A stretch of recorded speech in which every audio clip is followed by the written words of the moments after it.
Hey everyone, welcome to the Answer the Call podcast. I'm your host, Adzari, and welcome to the official episode, you all. I'm so excited to be sitting down doing this.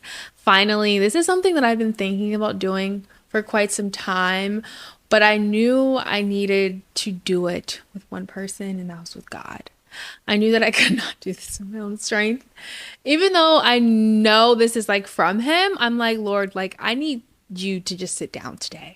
And that's exactly what I said. That's exactly what I've been praying all day because May has been crazy. I recently turned 30. Actually, on the 29th is the 30th when I'm sitting down recording this. And yesterday, if you would ask me if I would be sitting down on my couch in my home doing this, I would tell you absolutely not.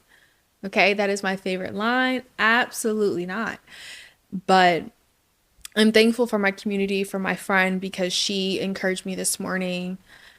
And when I left our phone conversation, I said, you know what, Lord, like I have to do something. Like I have to move because you're not saying this for any reason. You're not allowing this to happen for any reason. And that's why we're here today. My light just died. So I apologize for the lighting, but I'm just going to flow.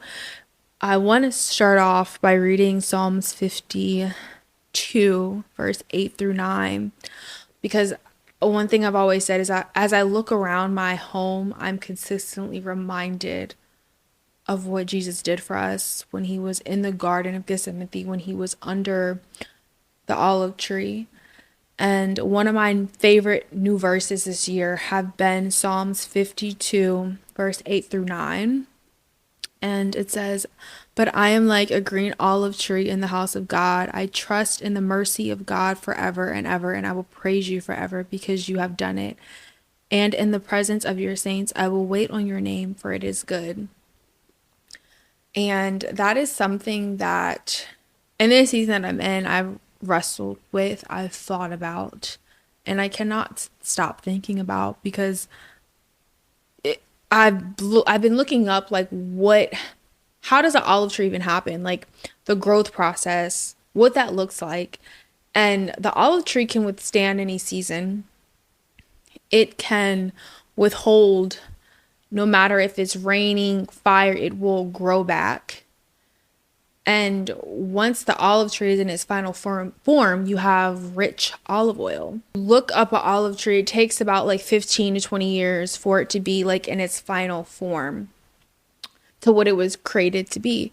And if we're supposed to be planted in the house of God like a green olive tree, even though that's like a metaphor, I often am reminded of the pruning season, what it takes to even get to an olive tree. And that is the season that I'm in. That's the season I've been in. That is the season that God has so graciously told me come New Year's. Like that was the word I received. And I'm like, Lord, like my job is great. I'm blessed. I look around and like, what do you mean? Like what's about to happen? Like, what are you preparing me for? That's literally what I would tell my friend. I'm like, girl, what is he talking about? And now I see, because I feel it. I see that, that refining, saying yes to God, and how saying yes to God is not always easy. It's not always beautiful. You don't always have all the answers. And that's definitely something that I was humbled in. And I'm so thankful that he ripped that Band-Aid off for me. I can say, me grieving the loss of my dog, he was like a safety net for me. A week prior to losing him this month, I referred to him as my source for life. And that is so dangerous. That is not what the Lord has called us to feel about things he created.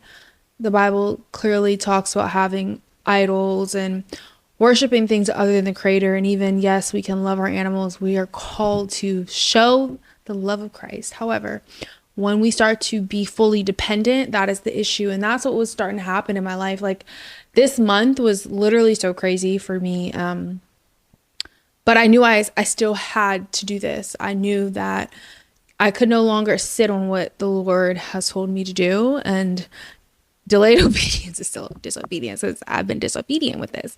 However, I'm just trying to pull myself out of that. And I'm thankful to have people in my life to remind me of like, Azari, like the word folks, is still going to come to pass, whether you want to do it now or later. You should just do it now so you're not disobedient, even if you're uncomfortable. And so, yeah, this grieving season has definitely been tough for me. I never expected to lose my dog, something that I valued so deeply, that I love so deeply.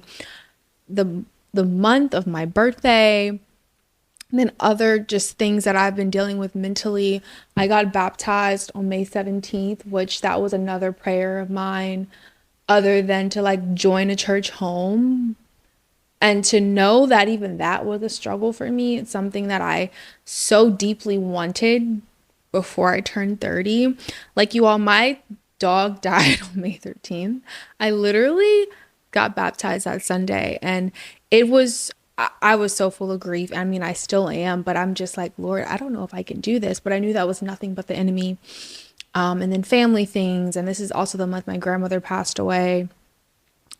This month, I've always said, as growing up as a child, I feel like, man, when my birthday comes around, I feel attacked, okay? And this year was no different. However, I feel like this year I see the Lord a little bit more clearly. I see his grace.